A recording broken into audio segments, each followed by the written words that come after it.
அம்மா காய்கறி கொண்டு வா.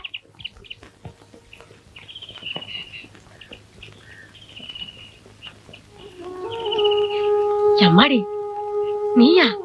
ஏன் ஆச்சரியப்படுற? நீ பிறந்த வீட்டுக்கு போகலையா?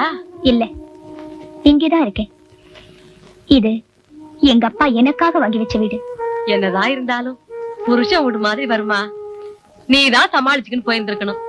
என் வீட்டுக்காரரை விடவா ராத்திரில குடிச்சிட்டு வந்து பொத்து பொத்துன்னு 2 போடும். கொஞ்ச நேரத்துல என் பாஞ்சாலியும் பஞ்சவர்ண கிளியேன்னு கொஞ்சம். ஏன் அம்மா காதல் பண்ணிதானே கண்ணால கட்டிக்கின? அப்பவே அவர் சுபாவம் உனக்கு தெரியலையா? தக்காளி நல்லதா கொடு. தக்காளிக்கு என்ன அலுவா மாதிரி இருக்குது ஒன்னாட்டம். தப்புடி அம்மா. 1000 தான் இருந்தாலும் நீ இப்படி தனியா இருக்கிறது நல்லது இல்லம்மா. நீ மட்டும் என் கூட வா, நான் இட்டுக்குன்னு போறேன். நான் பேசுறேன் அவர் கையில. வாயம்மா. நீ வியாபாரத்தை மட்டும் கவனி, ஊர் விவகாரம் உனக்கு வேண்டாம். நிஜமாவா சொல்ற? அவங்க அப்பாவோட இல்லையா? அட ஆமாங்கய்யான்ற. இந்த பாருங்கய்யா, நீங்க 2 பேரும் ஒரே ஊர்ல இருந்துக்குன்னு இப்படி தனித்தனியா பிரிஞ்சு வாயிறது அவ்வளவு நல்லா இல்ல. பேசாம என் பின்னாடி வாங்க அந்த வீட்டுக்கு. அது உங்களை பாக்கட்டும். சிரிச்சுக்கினே ஒரு வார்த்தை சொல்லுங்க, கம்முன்னு உங்க பின்னாடி வாடி வந்துரும். வாங்கய்யா. இந்த ஊர்ல எனக்கு இருக்கிற கௌரவம் மரியாதை இத பாழ்படுத்துறதுக்காகவே இதே ஊர்ல தனி கொடுத்தன நடத்தி காட்டுறாளா? என்ன பழி வாங்குறதுக்கு இப்படி ஒரு வழியா?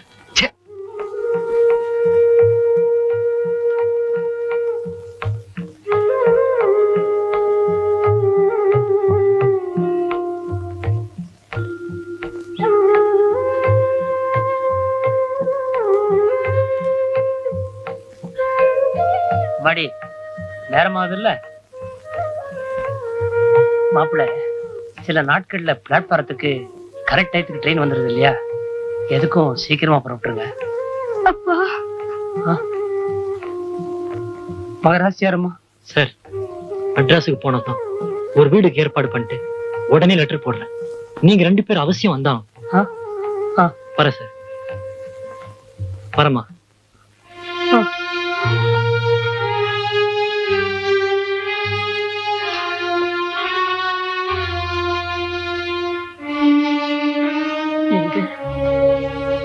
வீடு விரிச்சோடி போயிருச்சுங்க.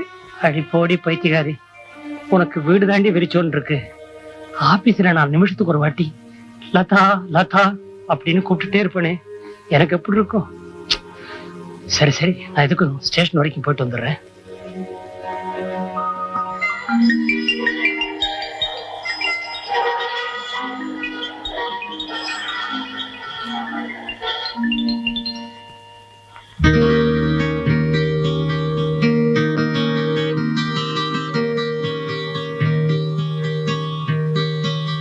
ஏன்பா டாக்டர் வீட்டுல இல்ல? அவர் ஆஸ்பத்திரி போயிருக்காருப்பா.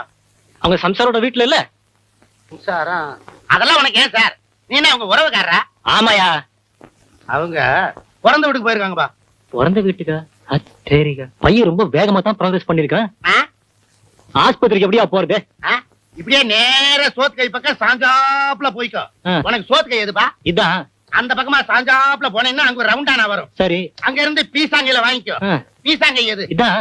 அடா, அது சோறு துண்ட கைப்பா. இந்த கை பக்கமா வாங்கிக்கினே போ. போனீங்கன்னா அங்க இந்த அம்மா துண்டு பிள்ளையார் கோயில் வரும். பக்கத்துல ஒரு பங்க் கடை இருக்குது, அங்க விசாரி. அங்கேயும் போய் விசாரிக்கணுமா? தலையே சுத்துது. ரிக்ஷால கொண்டு போய் வெற்றியா என்ன? 1 ரூபாய் கொடுப்பா. 50 பைசா தரேன். காலங்காத்தால முதல் போனி நீதான், தகராறு பண்ணாம 1 ரூபாய் கொடு. 50 பைசா தரேன்பா. வேணா நான் 1 ரூபாய் தர்றேன், என்ன வச்சு இஸ்டின்னு போறியா? 1 ரூபாய் இருந்தா குந்து இல்லாடி போயினேரு. எங்க ஊர்ல அதிகபட்சம் 50 பைசா தான் கொடுப்போம். அப்ப ஒண்ணு செய், ரயில் ஏறி உங்க ஊருக்கு போய் அங்க இருந்து ஒரு ரிக்ஷால வந்துரு. அட என்னப்பா நீ? டேய் மதுரை, என்னடா அது காலங்காத்தால ஊட்டாண்ட இப்படி ஒரு கிராக்கியா? யோ, நீ ரொம்ப அதிகமா பேசுற. சரிதான், குந்துப்பா. போடு. மனுஷப்பா, இத போட்டா எக்ஸ்ட்ரா 50 பைசாப்பா. அப்ப கழிச்சு வச்சுக்கோ. ஹாய் ஜெகன். ஹலோ மோகன். நீங்க போயிட்டு நாளைக்கு வா. ஊருக்கு அமைச்சிருக்கேன். இந்த சந்தோஷ விஷயத்தை பத்தி எனக்கு லெட்டர் எழுதிருக்கியா? நான் வந்துட்டு கூட சண்டை போடுறதுதான். எனக்கு கல்யாணம் பத்திரிக்கை போட்டல, என்னமோ பெரிய பஞ்ச மாதிரி மூணா மனுஷன் மாதிரி எனக்கு கல்யாணம் அமைச்சுக்கிறியா? இதுதான் ஃப்ரெண்ட்ஷிப் கொடுக்க மரியாதையா? நான் ரொம்ப பிஸியா இருந்தேன். சரி, உன் சம்சாரத்தை அமைச்சு வச்சிருக்கலாம்ல? நீ எப்ப உண்ட? அட பாவி, நான் தான் லெட்டர் போட்டிருந்தேன். என் வைஃப் மெட்ராஸ் டிரான்ஸ்பர் ஆகி போச்சுரா. இன்னைக்கு காலைல தான் வந்தோம். ஹோட்டல் மேரிஸ்ல தங்கிட்டு இருக்கோம். நேரா உன்னை பார்க்கலான்னு வந்தேன். இன்னைக்கு சாயந்தரம் 2 பேரும் வீட்டு வரட்டா? சோத்துக்குதான் சிக்கன் ஃப்ரை செஞ்சு சொல்றியா? எனக்கு வசதி இல்ல, அப்புறம் பார்க்கலாம்.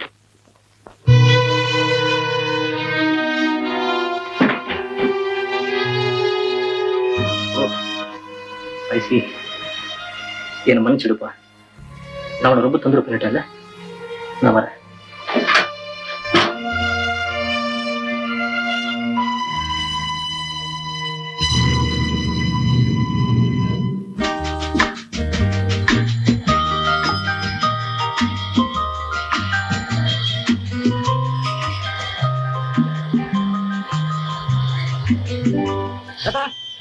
லதா, ரூம பூட்டிட்டு வந்து இங்கே வெடி பார்த்துட்டு இருக்க. என்ன ஒரே கோவமா இருக்கீங்க? உங்க ஃப்ரெண்ட பாத்தீங்களா? ஃப்ரெண்ட் அவன். மனுஷனுக்கு பணக்காசு வந்துச்சுன்னா தலைக்கே மாறான்னு கேள்விப்பட்டிருக்கேன். இப்பதான் நேர்ல பாத்துட்டேன். என்ன ஆச்சுங்க?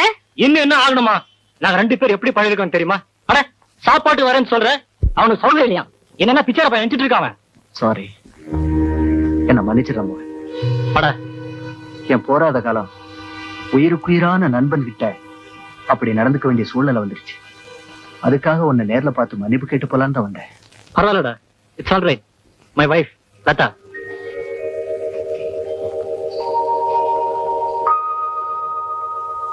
கங்க்ராச்சுலேஷன். நல்ல பொருத்தண்டா. நீங்களாவது ஒருத்தர் நல்லா புரிஞ்சிட்டு சந்தோஷமா வாழ்க்கை நடத்துங்க. என்னடா குரல் ஒரு மாதிரியா இருக்கு? என்னாச்சு? தப்பு பண்ணிட்டு மோகன். வேடிக்கை பார்க்க வந்தவளை அவசரப்பட்டு வாழ்க்கை துணைவி ஆக்கிட்டு இப்ப நரக வேதனை அனுபவிச்சிட்டு இருக்கேன். என்ன சொல்றாரு? ஜெகன், ஆஸ்பத்திரியில இருக்கிற யாருக்கும் என் குடும்ப விஷயம் தெரியக்கூடாதுங்கிறதுக்காக தான் உன்கிட்ட அப்படி நடந்துட்டேன். அதனாலதான் உன்னை நேர்ல பார்த்து என் சுமையை இறக்கி வச்சுட்டு போறான்னு வந்தேன். ஜெகன், எவ்வளவோ சந்தோஷமா இருப்ப நினைச்சேன்னு நான் வந்தேன். என்னதான் ஆச்சு? உங்க ஐயா கிட்ட நான் இங்க இருக்கேன்னு சொன்னியா? சொன்னேம்மா. பதிலுக்கு என்ன சொன்னாரு?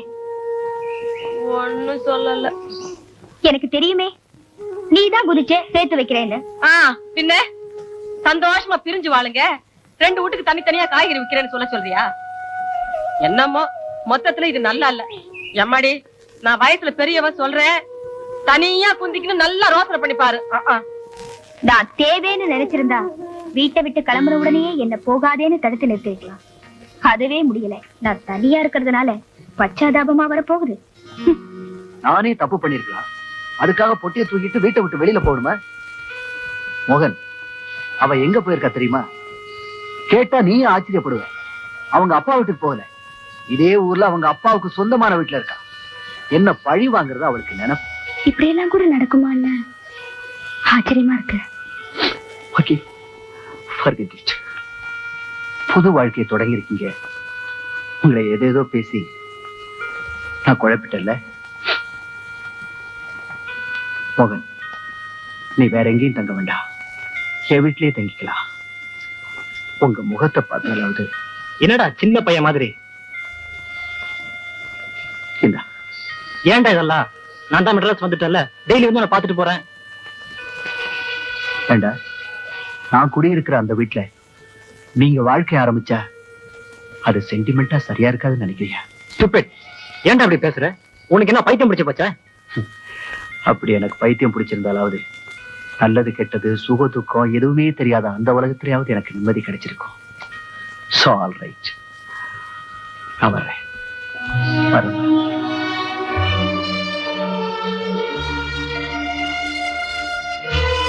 பாவம், அவர் முகத்துல எவ்வளவு வேதனை தெரியுது பாத்தீங்களா?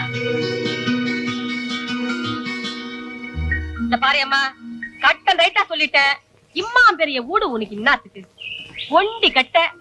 பேசாம பாதி ஊட்ட கொடை குலுக்கி விட்டுடு. உனக்கும் பேச்சு துணைக்கு ஆளு கிடைச்ச மாதிரி இருக்கும். இல்ல இப்படி தனியா குந்திக்கின்னு எத்தையாவது நினைச்சு நினைச்சு உனக்கு பைத்தியமா பிடிச்சிடும். வாஸ்தவம் தான். ஆனா எனக்கு யாருமே தெரியாதே பாஞ்சாலி. அட நீ வேற, இந்த பட்டணத்துல கொடை குலுக்கி ஆளு தேடணுமா? அந்த பிரச்சனை என் கையில விடு. என் வீட்டுல இருக்கிற ஒரு சல்பட்டா அது கையில சொல்லி விட்டா போதும். கியூவுல கொண்டாந்து நிறுத்தாது சும்மா. புடி புடி ஒரு கையே. எம்மாடி இந்த காகரி கூட மாதிரிதான் புருஷன் பஞ்சாதியம். 4 கையும் சேர்ந்தாதான் பழு தெரியாம குடும்பத்தை சமைக்கலாம். என்னமோ மனசுல தோணுச்சு சொன்னேன். வரட்டா காத்ரி.